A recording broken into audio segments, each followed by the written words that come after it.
Good evening, I'm Geraldine. Swindon's new Great Western Hospital is in crisis tonight. A letter leaked to BBC Radio Swindon says every bed and every trolley is full. Urgent surgery has been cancelled and the hospital has written to local GPs asking them to avoid sending more patients. Steve Nibbs reports. The Great Western is costing us £18 million a year. It's only been open a month and now this. Every bed and trolley is full. Even before the hospital opened, the NHS was warned that there weren't going to be enough beds. Despite the fact that more resources are being found and there will be a new unit being built here in a year or two's time, the immediate problem remains, and this is at a time when we've only just started getting into the winter and there isn't a flu epidemic and there isn't any major crisis in terms of the general population's health. One of the problems being blamed for the crisis is bed blocking. There are over 50 patients here who are ready to leave but have nowhere to go. It means they're using beds that are desperately needed. There are people in here ready to be discharged, and what we need to do is build out more community services so that those people can be discharged. It's not very healthy to stay in hospital. If you're ready to be discharged, you should, and most people want to be discharged. So that's the end that particularly we need to do more work on. There's no doubt this is seriously embarrassing for the hospital. Just a month from opening this multi-million-pound facility and operations are having to be cancelled already. However, bosses say the nursing staff are working extremely hard and some beds have now become available late this evening. Steve Nibbs with that report. A van driver has died after he crashed into a maintenance vehicle on the M4 near Swindon this afternoon. It happened on the hard shoulder of the westbound carriageway between junctions 16 and 17. 2 maintenance workers have been injured, one seriously. The floods have caused another day of misery for homeowners and commuters. In parts of Oxford, the waters have been steadily rising for 4 days. Sejal Karia reports. David Harris inspects the damage. This is the second time his mother's house in South Hinksey has been flooded in the last 2 years. She's on holiday and still doesn't know. It'll break her heart, to be honest.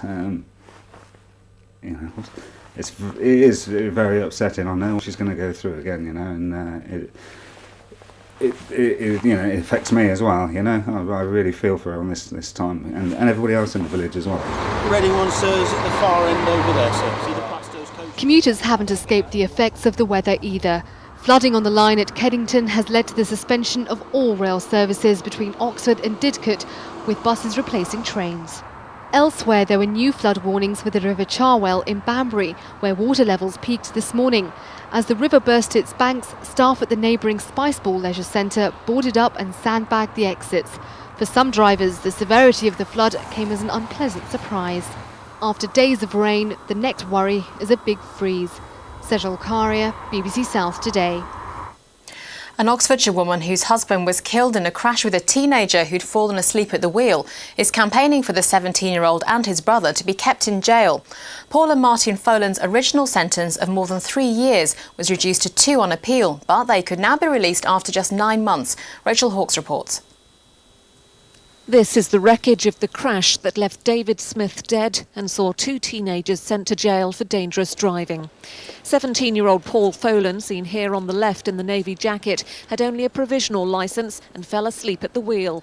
His 19-year-old brother Martin should have been supervising him, but he also fell asleep. They could leave prison later this month. I'm appalled at it, really. I think they should stay in for the sentence they were originally given. Definitely.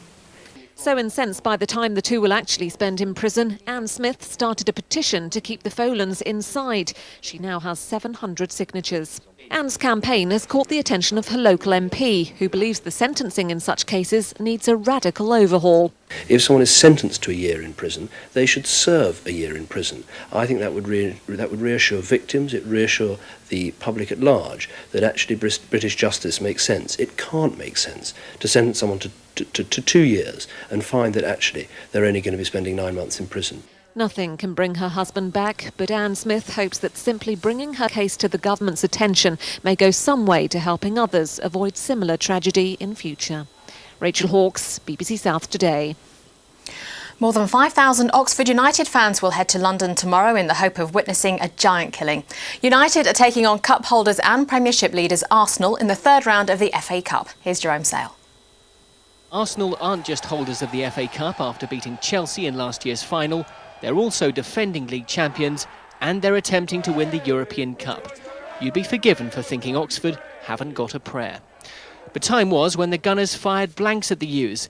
In fact, they've never beaten them in Oxford, and in 1986 lost to them in a game which saw a young Oxfordshire player make an early appearance for Arsenal on his way to international star status. Oxford got a great result that day, and it was a team full of household names, really. Yeah, it was a big game for me, obviously being a local boy and moving to London, and a lot's happened. I think that was 17 years ago, so a lot's happened since. Oxford reached the third round of this year's FA Cup with a derby win over Swindon, and though their fans have high hopes for Highbury, the United manager is more realistic. You're playing against world-class players, and we've got to perform exceptionally well on the day, extend ourselves. Andy Woodman's got to have a worldie, his hands have got to be good, and the big thing is you've got to have luck, and if you have that luck, who knows. Oxford are long shots to win at Highbury. Most reckon they should just enjoy the chance to rub shoulders with football's elite. That's if they can catch them, of course. Jerome Sale, BBC South Today. And you can hear live commentary on Radio Oxford. Here's the weather. Tonight, frost and ice forming with snow showers possible. Temperature falling to -2. Tomorrow, sunny spells and snow showers. Top temperature just 3 Celsius. And that's it from me. Now back to Peter Sissons in London.